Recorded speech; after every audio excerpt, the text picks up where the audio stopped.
কোনো লোকের দরকার ছিল না, বাবা আমাকে আসতে বল আমি চলে যাবো, এই জায়গাটা তো বুঝলো না।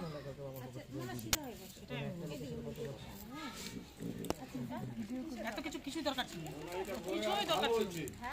হ্যাঁ ভালো হয়েছে, তোমার ভালো হয়েছে, তোমার পক্ষে ভালো হয়েছে। আচ্ছা শুনো কাকিমা দাঁড়াও কাকিমা, এই জিনিসটা করলে কিন্তু আমি আপনাদের কাছে যেতে পারতাম। দিদির কথা শোনো। হ্যাঁ হ্যাঁ করবো, আসলে আমাদের কাছে এটা থাকে একটা প্রমাণ হিসেবে না, ভিডিও আমি অন্য সময় অন্যদের এসে দেখিও, না, দেখিও ভিডিও, একটা প্রমাণ হিসেবে রাখি। ঠিক আছে।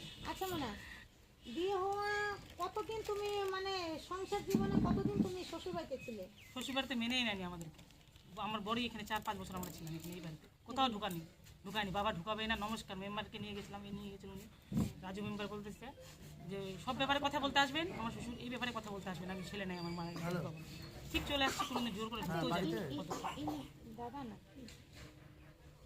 উনি মেম্বার। আচ্ছা মেম্বার না আচ্ছা শুনো, আচ্ছা মেম্বার আছে, পরিচয় হয়নি কত দেখেছি। কোথাও আশ্রয় নেই, ভাড়া বাড়িতে টাকা নেই, কি খাবো তখন, নিজের পায়ের তলা বেচে, কানের বেচে, ওর উপর মালা বেচে, সাইকেল সব বিক্রি করে সব শেষ, বাস ওখানে থাকতে শুরু করলো। কত যে ঝামেলা, এই মাথার উপর যে বিয়ের পর চলে গেল, ধরতে করে এই মাছটা সম্ভব না কাঁদবে না বোনা, কাঁদবে না। তারপর শোনো না, কথা হচ্ছে তুমি এখন বর্তমান মানে বাপের বাড়িতে কতদিন ধরে আছো? আছি আমরা, কাঁদবে না। আমরা তো আছি। তারপর তখন 1 মাস হয়ে গেল, মা বললো কি তাহলে কেউ তো জানলোই না, এখন বলবে যে কার বাচ্চা না কার বাচ্চা, বলবে স্বাভাবিক, বললো আমরা আমার শ্বশুর তো জানবে না, ঠিক না। তখন মা বললো, আমি বললাম কি তাহলে কী করো, তখন মামা টামারা সব বললো কি তাহলে তোর শাশুড়িকে তুমি বলি, 7 মাস পড়লো, তাহলে 7 টাকা দিবে নাকি, তাহলে বলি জানাই, জানানো তো দরকার। পরে বলবে কার বাচ্চা হয়ে গেলে তখন বলতে পারে কথাটা, আসতে পারে তো, আমরা তো জানি না নাকি, যে আমার ছেলের সঙ্গে বলতেও পারে কথাটা। আর যখন আমার ভাই তখন বলতেছে দিদি ডেলিভারির সময় যদি যাই আর যদি বাড়ির লোক যদি না আসে কোনোদিন কিন্তু বাচ্চার মুখ দেখতে দেবো না, একটা স্বাভাবিক রাগ হবে তো। ভাই সে রাত্রেবেলা ডাক্তার, তখন আমাদের গাড়িটা ছিল, গাড়িটা দিয়েছে, গাড়িটা তো আমরা হাঁটতে সাইকেল ওখানে ছিল, নিয়ে যাইছিল। আমার ভাই এমন হয়েছে পজিশন, আমার তখন আমার ব্লিডিংয়ের প্রবলেম ছিল, আমার ইসে প্রেগনেন্সির সময়, তখন ওষুধ লাগতো খুব, তখন রাত্রি বেড রেস্টে ছিলাম আর কি, ব্লিডিং খুব বেড রেস্টে ছিলাম, তো যাই হোক ওষুধ আমাকে 7 দিন দিতে শেষ হয়ে যাবে, অত টাকা সবসময় থাকে না কিনা। তখন ভাই তখন সাইকেল নিয়ে যায়, বন্ধু বান্ধবে নিয়ে যায় আমাকে ওষুধ, খুবই ভাইটা আমার ভালো, জানেন খুব হেল্প করছে, খুবই ভালো, বললে এরকম ভাই পাইছে কবল করে। তো যাই হোক ওষুধ এনে দিতে, তখন রাত 10টা 11টা কি ঠিক আছে, কাউকে না কাউকে বন্ধু বান্ধব নিয়ে কি নিজে সাইকেল চালাও ওষুধ এনে দিতে তখন। হ্যাঁ কোনো সময় বাবাও করছে, এনে দিচ্ছে, থাইরয়েডের সমস্যা তখন ধরা পড়লো, বিয়ের আগে কোনো রোগ নেই কিন্তু পরে বুঝতে পারে, তখন বাবা আবার ভোরেই চলে যাবে যে ওষুধটা খা, চিন্তা করিস না তোর বেটা হলে তোর মা আর তুই একটা ঘর করে দেবো থাকে যাবে, এটা বলতো, খালি বুঝতে বাবা শুধু এটাই বলতো, চিন্তা করিস না। বেটাই হলো। হ্যাঁ তো যাই হোক আমার শ্বশুর তখন বারবার করে শুনছি, তখন ছেলের কাছে তখন আবার ফোন করলো আমি যেরকম ভর্তি হবো, তখন আবার বেটাকে ছেলেকে পাঠাইছি, তখন সেদিনকার ছেলে পাঠাইছি, ভাই বলছে দিদি দেখি চাকরি যদি না আসে না পুরোদিন বাচ্চার মুখ দেখতে দেবে না। ঠিক তখন ভর্তি হলাম নার্সিংহোমে, তখন বলছে তখন আবার গেছিলো, হ্যাঁ তখন গেছিলো, তখন গেছিলো।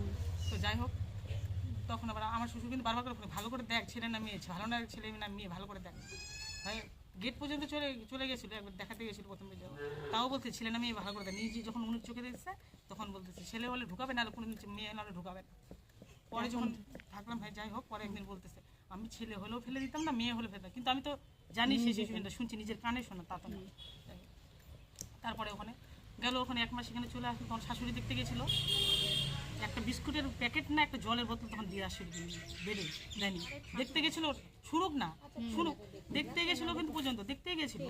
হ্যাঁ এটাই অনেক দেখতে গেছিলো। ননাস গেছিলো, ওই যে রাহুলের বড় দিদি গিয়েছিল, আমার ননাস আর আমার শাশুড়ি গিয়েছিল, ওই দেখতে গেল আর চলে আসলো, বলেনি যে জলের বোতল থাকলো, এই যে বিস্কুট একটা মুখ খাস কিন্তু থাকবো, দেয়নি কিন্তু চলে আসলো। যাই হোক এখানে যখন টাকার বিল পেমেন্ট করতে হবে তখন আমার বড় ননাস বলছে গাছের পাতা ছিট, কোথায় টাকা পাবি, গাছের পাতা ছিট।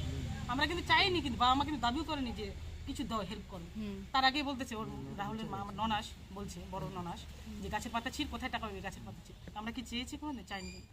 যাই হোক হয়ে গেল, বাড়িতে আসলাম, তখন আমার যখন সেলাই কাটতে যাবো তখন আমার শ্বশুর বলছে এখানে নিয়ে সেলাই কাটতে, এখানে নিয়ে নাতি গিয়ে এখন যেতে বলছে, ও টোটোর মধ্যে আছে সেলাই কাটতে, ও গেছিলো, তখন বলছে চলো আমাদের ওই দিক দিয়ে টোটো করে, তখন ওখানে আমি কিন্তু জানিই না টোটো ওইখানে ওই পাশে, আমি কোথায় যাচ্ছি উদয়পুর নিয়ে ওই দিক দিয়ে টোটো ওখানে থামলাম গেটের সামনে থামলাম, আমি ঢুকলাম, বসলো, আমার শাশুড়ি চা করে দিল, মা গেছিলো, ওই থেকে ফোন নাম্বার নিল আমার, দে তুই আমার মেয়ের মতো এই সে, ফোন নাম্বার নিল, তারপরে ফোন করতো নাতিকে দেখা, ভিডিও কল